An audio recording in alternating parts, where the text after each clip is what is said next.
Yeah, let's give them a hand as they come on up. Hi, guys. So, hello again. My name's Dennis Baker, the Business Program Director. As a reminder for everyone, a big reason we do these is to encourage our audience to create their own work from hearing from people who've been there and done it and has a story to share. So, we're going to jump in and talk about that. So, introduce yourself. What was your job in the project? My name is Sophia, and I directed this movie.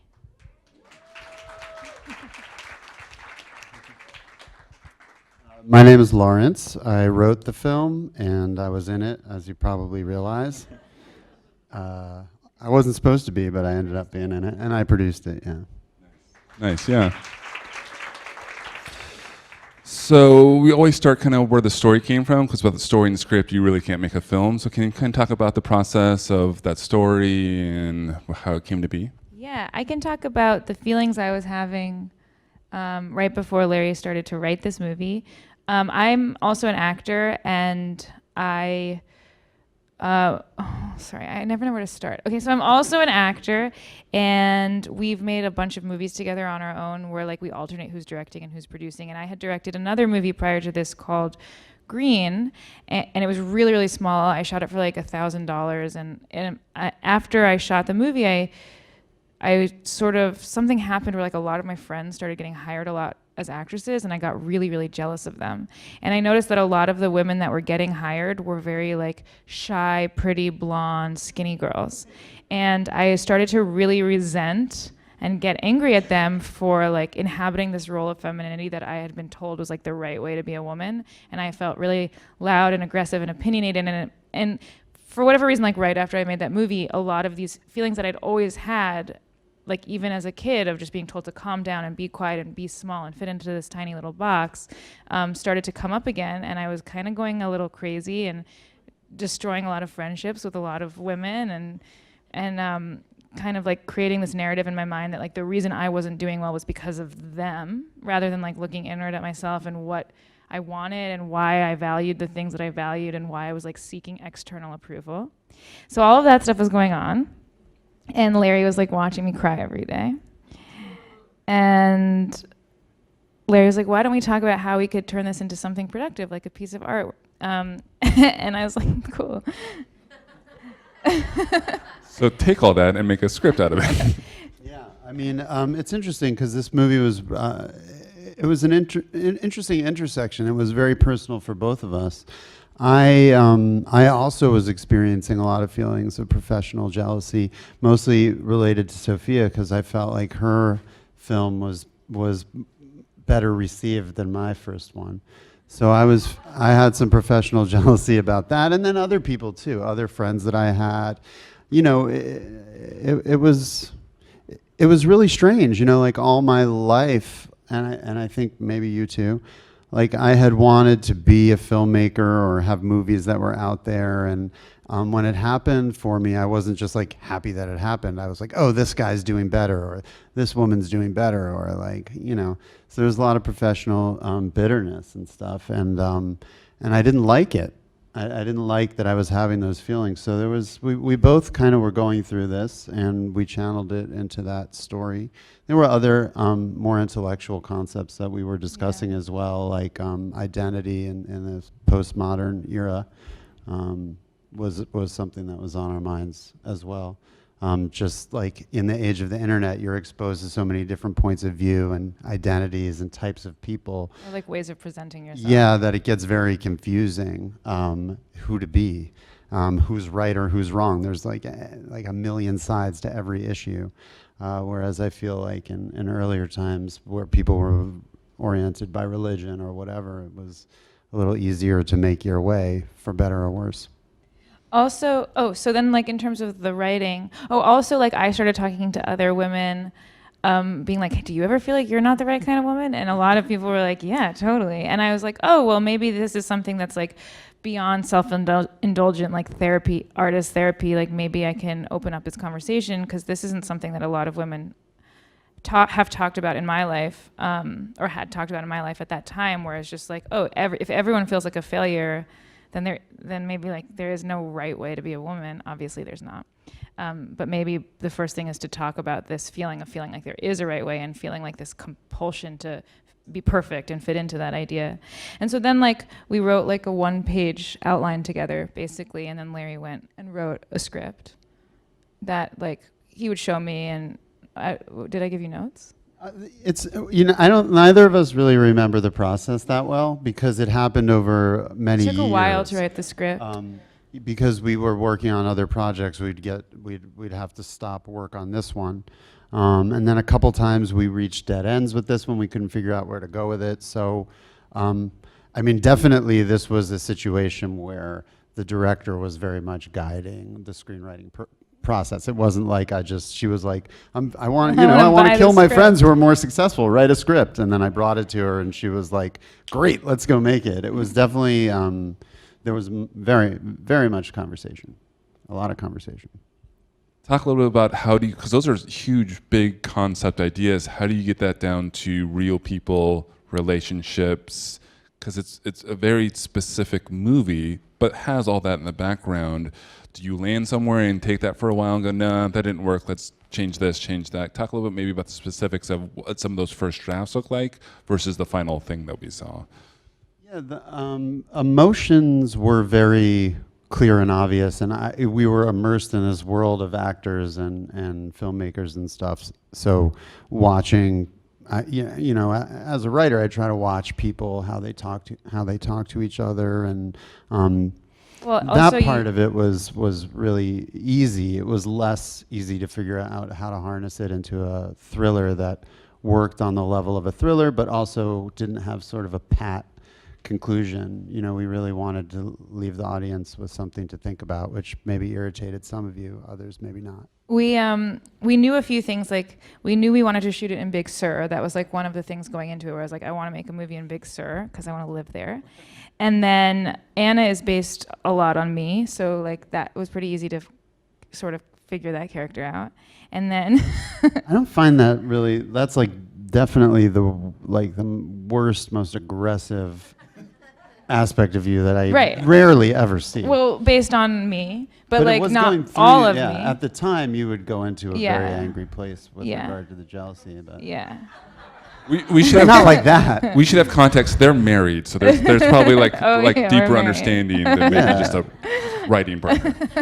And it's obvious that I'm an angry person too. Like, look at the movie that came out of my writing. And then we sort of based Beth on my like idealization of particular women, other actress friends, and a lot of the scenarios.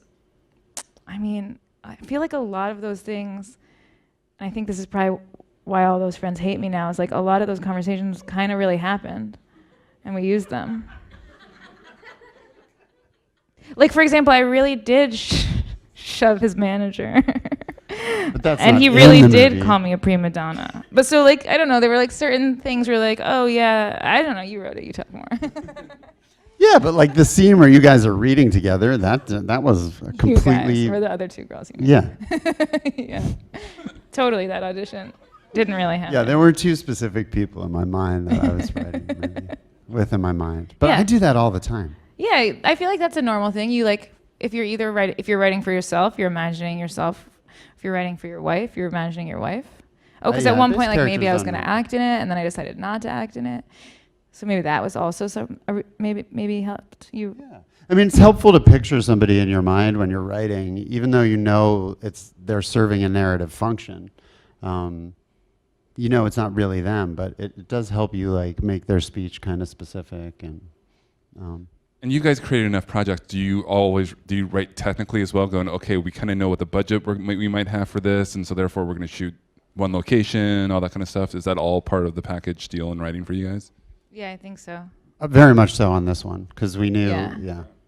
It was obvious. I was like, they were intentional about location and all that kind of stuff, because the longer you do it, you realize, okay, this is going to only cost X versus Y and things like that. Yeah, totally. The main thing you can do is keep it really two characters and a lot in one location. That location we had was really pivotal because we shot so much in the house. We also lived in the house. And then the surrounding grounds was like a redwood forest that we could shoot a lot of the outdoor stuff in. And we. Did you know of this location No, before, or was this one that you? I called up the local Big Sur real estate agent and was like, "Do you have any houses that are for sale that no one's living in?" And the guy who owns this house is an actor who lives in New York City, and we found a whole box of his headshots in the black and white, so they were old. It was Yeah, he had some with glasses, some yeah, without it was pretty glasses. cool. Very handsome guy. Yeah. Found some darts. Really Never mind. They were raising their hands like it's time to ask questions. Is that? Do you have? Let's get through some of the is stuff, that- and then just because we have a short amount of time, they'll be around afterwards so they can answer your Oh, yeah, questions. I can't even definitely. talk. Oh, cool. So then you talked a little bit about the 2-year process, on and off projects kind of thing. When did you guys? Maybe over 3 years. 3 years. We started writing in 2011. We shot it in 2014. But in 2013 is when we thought we were going to make it, but then life had other plans.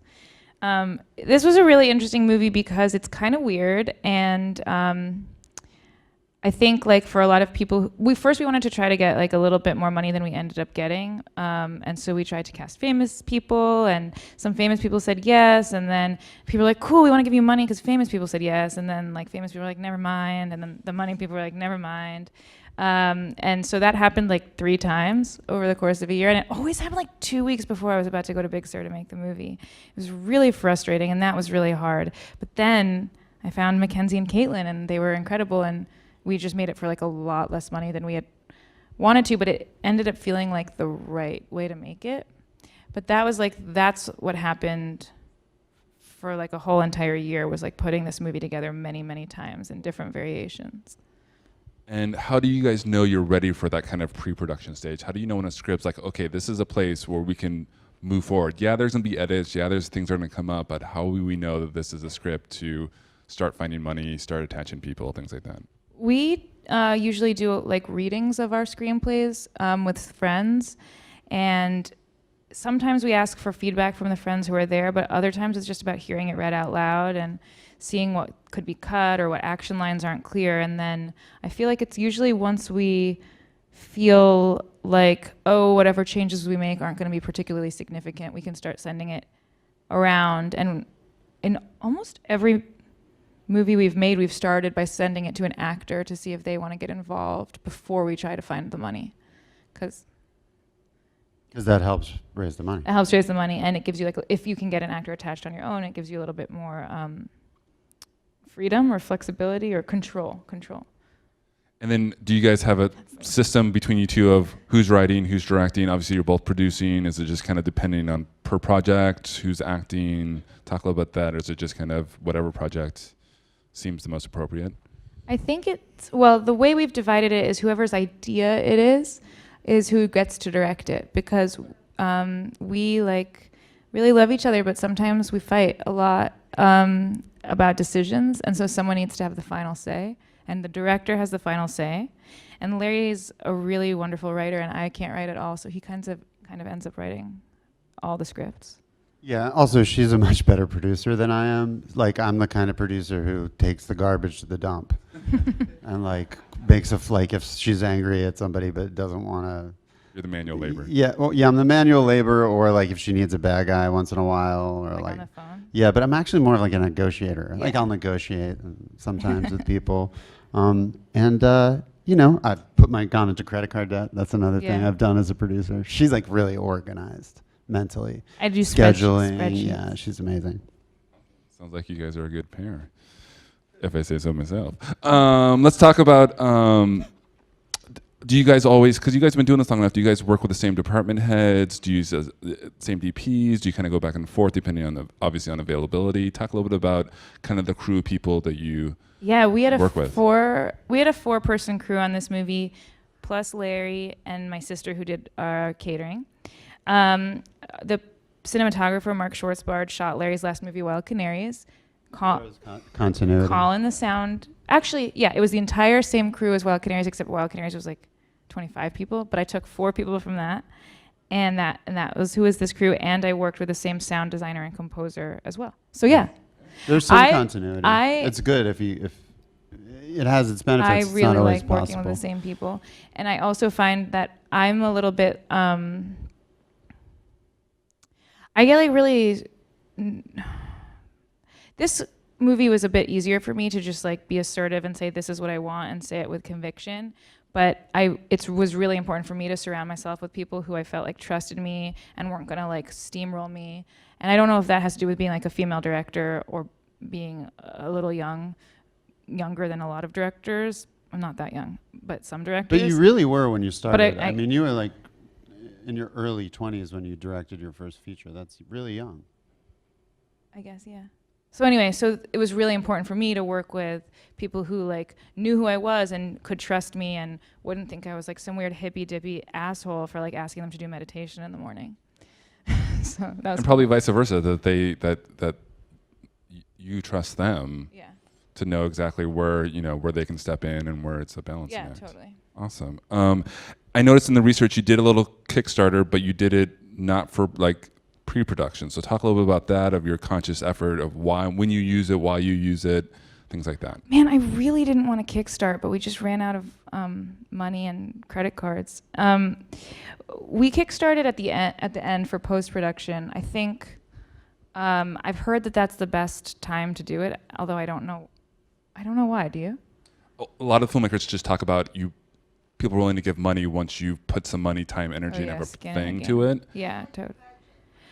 I shot it for like $50,000, $60,000, and then I think it ended up costing like $100,000 total. Yeah. And so did you find it, because you usually get one ask with those, so you kind of want to make sure it's the ask that is the most helpful to the project. Yeah. And did you feel like that was the case for you guys to kind of take it to the edge to get that final, to get it finished and get it done? It felt like, well, we definitely really needed it, and then we had gotten into the Tribeca Film Festival. Oh, that's what it was. We had gotten into Tribeca, and I knew we were going to play somewhere, so it like gave us a focus of like, we need this money by this time in order to get it to this festival. And that felt like it would rally people into giving us the money, which I guess it did. I had like thought about maybe doing one before shooting, but it felt vague, and I couldn't like construct what I was trying to say, and it seemed too much to take on before making a movie, which is so much to take on also. Great, thank you for that. So let's talk a little about casting for our actors here. What was your process? You had casting directors, you hired them, you talked about writing with people in mind, but yet that doesn't always work out. So just I was writing with like real, not that actors aren't real, but like people I knew. Okay, like people who like. But sometimes I write with an actor in mind. That happens. So the first thing I did was I tried to cast Anna, and I have a manager, and he sent an actress the script, and like it took her 6 months to get back to me, and I was like, this is stupid, she's not going to do it. And at that time I was like, I really wanted to play the part, and I was like, the only person I'll give this part up for is Elizabeth Moss. That's who it was. And You're on camera. I don't care. And I finally met with her in like March of 2013, and she was so great, and she wanted to do it, and I was so excited. And then like scheduling conflicts happened, and she had said yes to this other movie, and so that didn't work out, and it was unclear when she was going to be available again. So instead of waiting for her, my financiers were like, we'll give you the money anyway, find another actress. But I didn't realize that like what that meant was like cast the most famous person you can find for this $400,000 movie, otherwise we won't give you the money. And so then there was like those people dropped out, and then I started working with a casting director who like started sending the script out to more and more actresses, and I Skyped with a lot of actresses. And one thing was that I really don't like auditions. I don't like doing them, and I don't think they're helpful to know who's a good actor. I think it's really helpful to know who's a good auditioner, and maybe in a movie like Star Wars it's cool because you're not actually really like acting with someone. You're like often have to like you're like not looking at anything. You're fake. And so I thought, I guess that's why auditions are good for like high pressure situations like that where you're in a big studio. But for me, like I want to see how someone's gonna like react to their surroundings. And so for me, I was like, I think it's a lot more productive to talk to someone and see how they're interpreting the material, and to see how whether their connection with it is like a deep, meaningful connection, the way it was with Mackenzie and Caitlin, who were like very honest about their own feelings of inadequacy as women, and right away were just like so open with me about the themes of the movie, or if it's just like, oh, this is a great part that I want to play and I can't wait to like perform.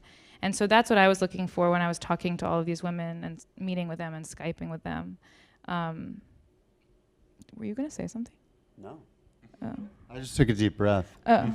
You know? Yeah, sorry. For what? Because you were bored? No, I was just like grounding myself, getting present, just taking a breath.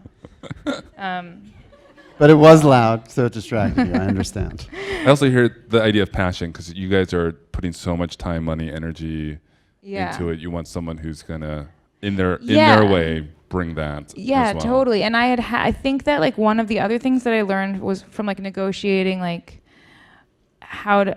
The first movie I made with me and our roommate at the time and Larry were the 3 actors in it. And this time I really wanted to work with professional actors who I was going to have to challenge myself to communicate and That's not related to you. learn how to, be a really good director, like just like how to say what I want, and that the people I was working with wouldn't necessarily like know my taste for how I like performances or know what my rambling meant because they weren't living with me. And so another thing for me looking for these actors was people who were willing to go along with the ride and live in a house together with the cast and the crew and kind of like get rid of all the hierarchies of a film set and be willing to clean everyone's dishes and hug the sound person in our weird hugging exercises in the morning. Once in a while they helped out with the dishes and the equipment. And you know what? I wouldn't say it was equal, but I don't think it should be. They were on camera. They were on camera all the time. All day. It was very exhausting, and they were. But it was a very egalitarian set. It really was. It was. And they couldn't have been more hardworking, and their attitudes couldn't have been better. Yeah. What's the pros and cons of having like a 4 or 5 person crew? I only found pros, but I bet if you asked the crew, there would be a lot of cons. But I think the equipment loading at the end of the day and setting the equipment up too. There were only really 3 of us doing that. So and then once I started acting in the movie, you didn't. Yeah. I stopped. You stepped back. Helping them with that. So, I think that was tough for them. But otherwise, I mean, I see nothing but benefit. Yeah, it was so nice. It was just like the day wasn't crowded. There wasn't anyone on their cell phones texting, Snapchatting, whatever, and like everyone seemed really focused. And I think because there was no cell phone and reception. Everyone was so busy all the time. Right, and everyone was busy. And also, it just felt like because there were fewer people, everyone felt like they had ownership over the movie in a way that was really important to me. Like I didn't want it to be a film by Sophia Takal. I don't think that's real. Movies are so collaborative and everyone's so essential. But I think that by having so few people, they really felt that they were essential in this way that maybe like the PA doesn't always feel as important. And they were, I mean, for our camera assistant, Jeff Smith, he's worked with us 5 times out of 6 films that we've made collectively. He's been with us 5 times. I mean, he was, talking about the subject matter of the movie, having discussions about performance occasionally, like everybody did have more input than you normally would, I think. Yeah, it was cool. Yeah. And I think that because the movie's like a really I think like the actors went to really vulnerable places, and to have fewer people around so that they didn't feel like there was like a lot of people watching them or judging them allowed them to really go for it in a way that was fun to watch. You obviously wear multiple hats, the writing, the directing, the producing. How do you balance all that? Because you're directing, but you also have to make sure that the next day gets taken care of, but yet you're acting in it. Like there's a lot of actors tend to maybe take on too much, but then how do you balance that to make sure that you take on enough but yet still make it happen? Yeah, I think a lot of it happens in prep. So like we had our schedule totally mapped out a month before the shoot. I like had even planned like what the meals were going to be, like what food we were going to eat for what meal in a spreadsheet, because I like spreadsheets. And so that on the day of the shoot, everyone knew what we were doing, everyone was on the same page, and then all we had to do was make it happen. I think acting and directing at the same time is almost impossible, but Larry does a really good job of that. I think that depends. We're getting there. Hang on. We're getting there. Okay. 25. What? 25 days. Talk a little bit about that, because it's like you said, not everyone can do that. So what's the balance for you in the directing, acting component? I'm much more interested in just directing going forward, because I wonder, I don't know the answer because I've directed 3 features. The first one was a learning curve. I didn't act in that film, but it was my first features and I really didn't know what I was doing. And then the next 2 I acted in, and it's not just like I acted in, like, you know, I was like the lead in each of them. So I don't know. I feel like I would like to try and direct without acting to see what I had been sacrificing on the directing end, giving more attention to the other actors and the visual style of the movie. But I did the best I could. And preparation was essential for you know, if you're going to direct something that you're acting in. It's what made it doable for me was a lot of preparation. So extensive shot listing, getting into as many locations as possible with the DP. You know, doing storyboards when possible, just so that when you get there, there's a whole plan in place. And, you know, I can say to the DP, you worry about the camera, I'm going to worry about my performance and the others. And that's how we'll divide the work up. You know, so just preparing beforehand. So as we know, producers, directors, but especially producers are kind of the ultimate improv artists, because nothing goes 100% as planned, no matter how good your Excel sheet is. Talk a little bit about that on this film. How did things go differently? How did the plans get changed? When was that beneficial? Sorry. It all went perfectly. Oh, it did? Yeah. Oh, amazing. It was. Well, what about the guy who dropped out, and so I had to... Oh yeah, no, totally. One of the main actors dropped out. You don't remember the bad things, I guess, is what.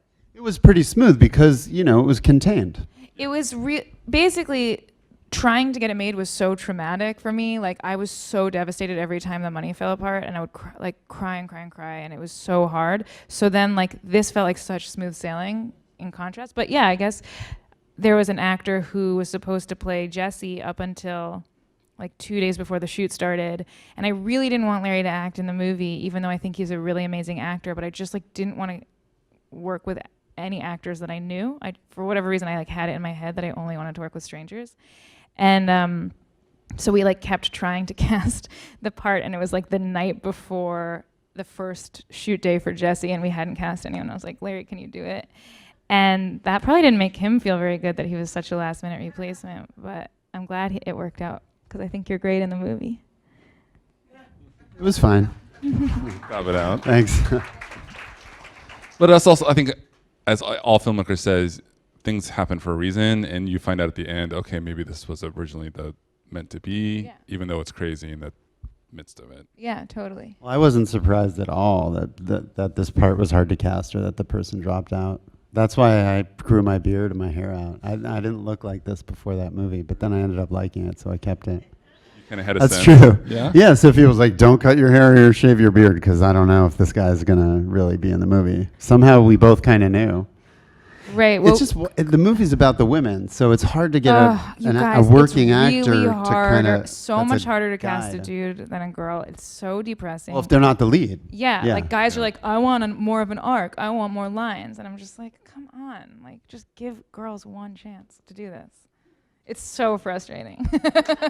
Left it out, ladies, yeah. It's a small sample size. I'm pretty sure there's some female divas out there. No, I'm not talking about divas. I'm just saying that like women are so used to playing a character in service of like a male arc, and you see these like amazing Oscar-winning actresses playing like the wife of the hero, and then if it's ever flipped and you're just like, I need like a guy in a smaller part in service of the woman, they're just like, but wait, what happened to my character? Where does he go? Well, it's his loss for sure, right? His loss. Let's talk a little bit about post-production. Do you guys have an editor on board from day one? Do you talk a little bit about, is dailies happening? Are you seeing anything, or is that all after you shoot? There were a couple scenes that we reshot, so we watched footage on set. A long time after. No. The reshoot, No. Way But we after? also reshot something. We rearranged the schedule because Mackenzie wanted to reshoot a scene because she didn't feel like she nailed it. Do you remember? On the deck. the prima donna scene. So That was a that reshoot. scene was shot twice. I have no Yeah. recollection of that. And so I watched that footage because she was like, I don't really feel like I got it. Can we like look at it? And if we have time, can we redo it? But we didn't have an editor at that time. I had thought I was going to edit it myself. Can I ask you, which did you end up using from both, or did you end up using one more than the other? I used the reshoot more the than reshoot. Yeah. But they were like, it was really imperceptible, the difference once I watched it. You can like feel so much more on set than what ends up translating onto camera. But then Zach Clark, who's a really amazing director, I was like having a really hard time removing myself from the experience of shooting the movie, and I was having a really hard time watching the footage and feeling like I could pick the right takes or knew what was going on. And I also knew I wanted like a kind of experimental editing style, but that I didn't have the editing chops to do it myself. And Zach Clark is a really incredible editor, so he came in and he did that. Great work. And how long did you remove yourself, or was it like right after production that you jumped into it? Kind of what's the time frame on that? I think he came on. We finished shooting in November, and I think he came on board in February, and then we edited until September. So good, a little bit of time of process. And did you felt like for you, it was easier and easier getting into it the more it happened? What kind of clicked for you in that? The first thing he did was cut a version of the main titles. He was like, this is what I want the movie to feel like. And once I saw that, it all clicked. And I just said, go do whatever you want. And it was a lot more of like pulling back from the experimentation than like changing the structure. Nice. And then talk a little bit about the post-production overall smooth for you guys. Were there any hiccups, things that were unique to this situation versus your other films? Or was it perfect like production? Again, we were doing posts with people we had worked with before, so yeah, the composer, every step of the way, my collaborators like heard what I wanted and made a better version of how I could have ever imagined it would be. So like Michael Montes, who did the score, I played him a little bit of music and was like, I want some like hippie Tibetan song bowls and didgeridoos, and I want it to sound scary. And he was like, okay, cool. And then he played me the score, and I was like, whoa, this is so much more rich and developed than I imagined that I would be able to get for such a small budget. So I was really very lucky.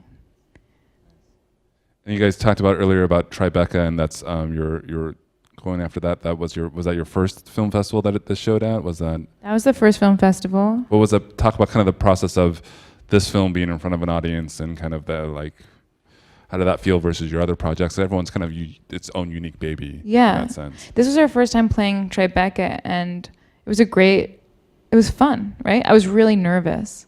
And the actresses had never seen it before. But it was really cool to be in New York, and it's a cool festival. I really liked it. There were a lot of screenings, and we have friends. We're from New York and New Jersey, so it was like a very supportive audience. yeah, it was great. Our other two films had premiered at South by Southwest, so this was a totally new experience for us. Really different kind of festival, but awesome. It was awesome. Yeah, it was fun. Do you like to sit back and watch the audience more than the film in those situations when it's first premiering? How are your feelings and processes like when it's revealed to quote unquote the world at that moment? I'm always afraid that my nerves are gonna distract the audience, but I sat in the very back. I almost didn't watch it. Like my vibes are gonna infect. Yeah, but I sat in the very back and I watched it, and it was like I kind of blacked out or something. Like I don't really remember it. I enjoyed it a lot. Yeah. It was great to hear the music over the the movie theater speakers. That was great. Yeah. Sophia, it was good. It was a great night.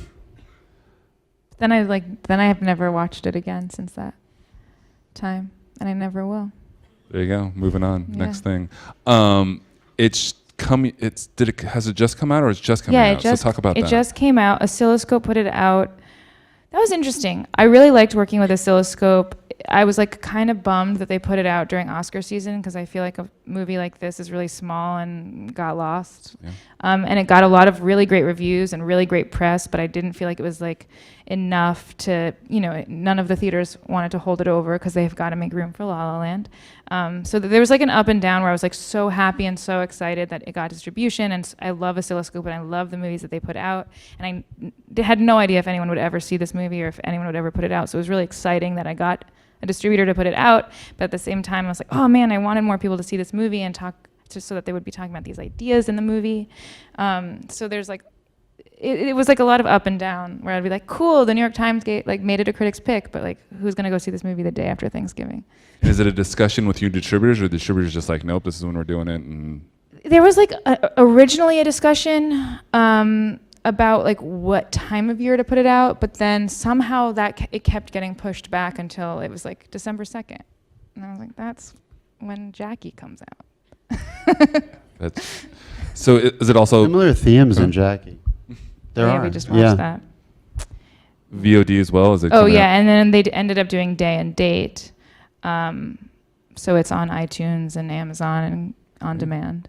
So everyone's going to tell all their friends to go check it out. Lastly, we kind of, go ahead. I was going to say, cool double header with Jackie if you ever want to do it. Oh, you guys just saw the movie. You're not going to watch it again. No, but you could go watch Jackie tonight. Interesting. Yeah. But yeah, Jackie, it's all about like female performance and the distance between like the authentic self and the performed self. It's cool. We always kind of wrap up with kind of the golden nugget question of, if they never remember anything about tonight, what's one thing as filmmakers, as writers, producers, directors, however you want to answer it, like, remember this one thing as you're making your first short film or your first feature film, or a couple of things you're like, if you could take away from tonight, take this as you, I know it's stressful, so there's more than one, or so. I don't know. I would just say be more process oriented than result oriented.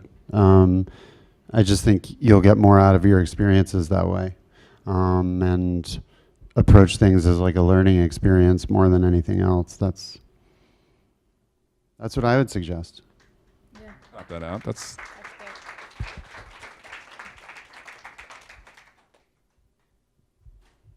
You want to ditto that, or? Yeah, ditto. Right? That's all I there mean, is. we work Who knows what together, the so hell we is feel gonna the same happen? way about this. Yeah. And I could tell in your stories that you guys are really focused about that. Like, it's the journey. I can sense from you guys it's the journey. Well, it has to be, because how do you know what's going to happen? We could all die tomorrow. Yeah. The movie could never come out. It could fail or whatever. You at least should be pushing yourself and trying to learn. Like, you really emphasize process on this particular movie more than any movie we've done before. She really wanted to make this a good experience for everybody who was involved, more than anything else. And that was like her stated goal at the beginning. I think she was kind of thrown because Wild Canaries, the movie we made before this, we had a pretty big crew, and it was logistically difficult, and it wasn't like a kumbaya type of set experience. It wasn't bad. It was just, I think, fairly. It was like more work a day. It was fairly typical. Yeah, I would say it was fairly typical. And I think you just wanted to have a really different kind of thing on this one. Yeah, definitely. Well, congratulations on Thank that you. process and the product as well. Thank you. Thank you, everyone, for coming out. They're going to stick around for follow-up questions or anything like that. Have a wonderful evening, and we'll see you guys around. Thank you. Questions